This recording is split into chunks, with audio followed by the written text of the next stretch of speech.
we have got rather a lot of strawberries. So, and what's more, the family are out there right now harvesting more.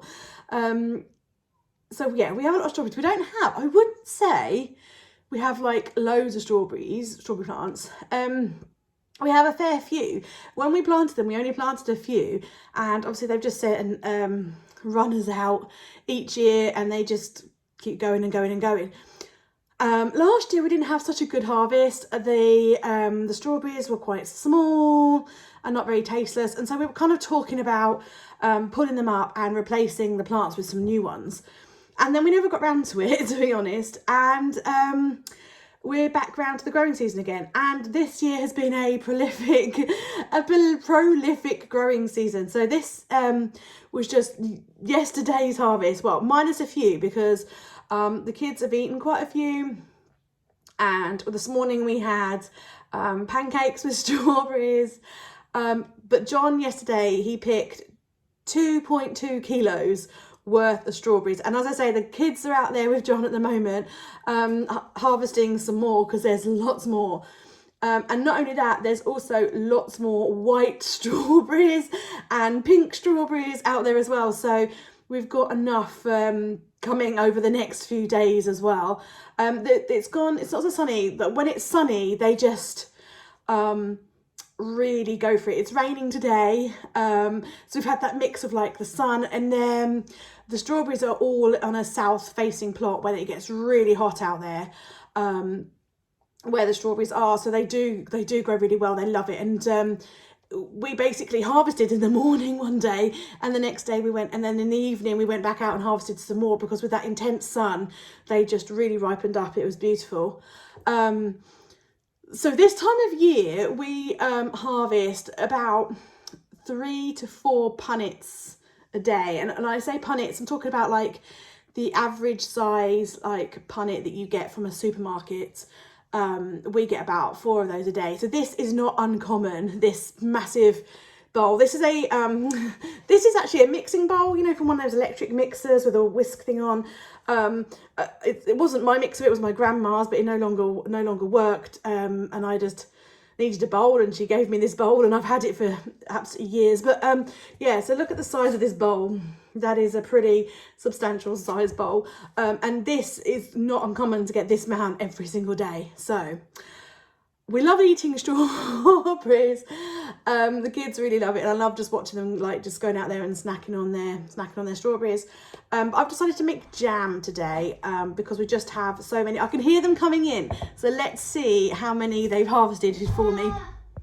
So I have got these 3 books, all with different recipes on how to make strawberry jam. Are you slurping? Is it good?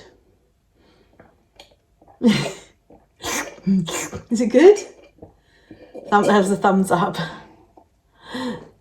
There was a thumbs up. Right, so I've got these 3 books, and the good books, I totally recommend them, but they all have different ways of making jam. So I'm not going to go for the whole soak the fruit overnight thing, because it's a Sunday and I won't have time on Monday to make the rest of the jam. So I'm just going to boil it all up today and make the jam today, all in one go. Right, so I've got my whole strawberries. I've got about 1.5 kilos there. So I've got my big old pan. This one's from John's grandma. So I'm just going to chuck them in, and then I'm going to give them a bit of a bash with a masher, just to break down some of the... just going to take that leaf off. Just to break down some of the larger ones. And so I've got a nice... Oh, look at those. Look at them, beauties. Yeah, well, that's okay. You can use it for the lemon. Just need to cut your lemon in half and then squeeze it. Okay, so I've given them a bit of a mash. I haven't mashed them up too much because I want some oh, basically they've got to cook for a long time. So the big 60 minutes. So the big ones left whole. So yeah, I'm trying to remember, because I've made jam a few times in the past, but it's remembering your method each time.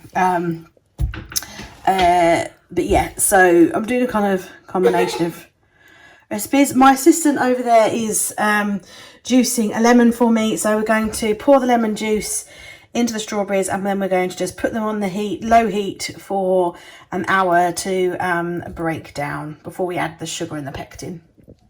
I know there's pectin in lemon, but I add pectin as well because from experience I've often struggled to get my jam to set with just the lemon.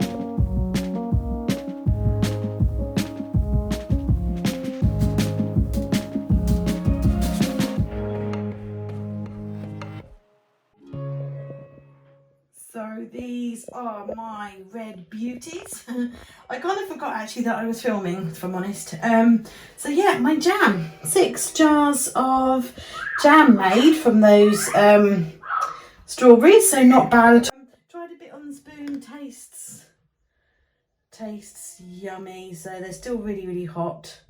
But yeah, John has just made some scones. And so we've got some jam still in the bottom of the saucepan that I didn't quite have enough for another jar. John's made some scones, so we're going to use the jam in the bottom of the saucepan to have with our scones. So we also harvested some garlic today and some broad beans. I'm not sure whether to use the garlic just as it is, or I might think about preserving the garlic. I'm gonna have a little look on the internet. I haven't got anything in my preserved books about garlic, but I'm gonna have a little look and see what I come up with. So the jam was a big success. Everyone liked the flavour and everything, and John made scones, and yeah, it was really, really delicious on the scones. I've done my usual trick, like that, even though it got up to temperature with the jam thermometer, and I did the setting point test, you know, when you put, you know, and you have like a really cold plate and you push it and it wrinkles and you can put a line through it and it doesn't come back together. All of that, all 3 things. It's still a very what's the word? Loose. It's still quite a loose set, I would say. And this happens quite a lot to me when I'm making jam. But then, like, John and I got chatting, and we were like, actually, I don't think I've ever had homemade jam from anywhere or anyone. And like, we were trying to say, like, we only really either make our own, and I very often make blackberry jam when we go blackberry picking, or like commercially made jam. And commercially made jam is very different. So I would say that mine's more of a, what do they call it? Is it a conserve? So yeah, it's not as thick. It's weird. So I did some research on garlic preservation. So what I was going to do is I was going to like smoosh my garlic up into like a paste with a bit of olive oil and put it in a jar, because when I'm cooking I do often I do buy like garlic puree a lot. I love garlic. Oh my gosh, I love garlic, and as John will tell you, I literally put garlic in everything, but I really don't like cutting up garlic or using a garlic press or anything like that. Like sometimes if I'm doing like a roasty thing, I'll like get a garlic clove and I'll like whack it and just crush it and put it in. But I'm not a big fan of like prepping garlic. So I was thinking of like doing all of that with it, so that I literally just can put like a spoon of the paste in my cooking. But then I found a website called garlicfarm.co.uk, and they've got some recipes on there for preserving garlic, and one of them was talking about garlic powder, which I might do. So basically you cut the garlic into slices and you bake it at a low oven for like 2 hours, and then when it's brittle you put it in a food processor and blitz it into a powder, and then put it in a jar, and then you can just use it that way. So I might actually have a go at doing that. I'm not sure, I haven't decided. It's a lot of I don't know why I'm overthinking it so much. I can't decide what I want to do with it. That being said, I haven't got any garlic. Like my shopping normally comes on a Monday, it's Sunday now, and I haven't got any garlic coming in my shopping. So I might end up just blooming well using the garlic as it is, because yeah, as I've said, I am very heavy-handed on the garlic. So yeah, for the broad beans, I think I might gel them, toss them in some olive oil, and put them on a baking tray with a sprinkle of salt, and then bake them so they're crispy. Love it when you buy like, I think it's Holland and Barrett, you can go and buy like a packet of fava beans like that, all crispy and baked. So I think that's what I'm going to do. I think that's what I'm going to do with those. There aren't that many, so it'll be a nice little treat. Or I think we're having burritos tomorrow night, and I'll be like making those of like mushrooms and courgettes and mixed beans and things. So I might just chuck them in that. Just chuck them in. So yeah, we'll see.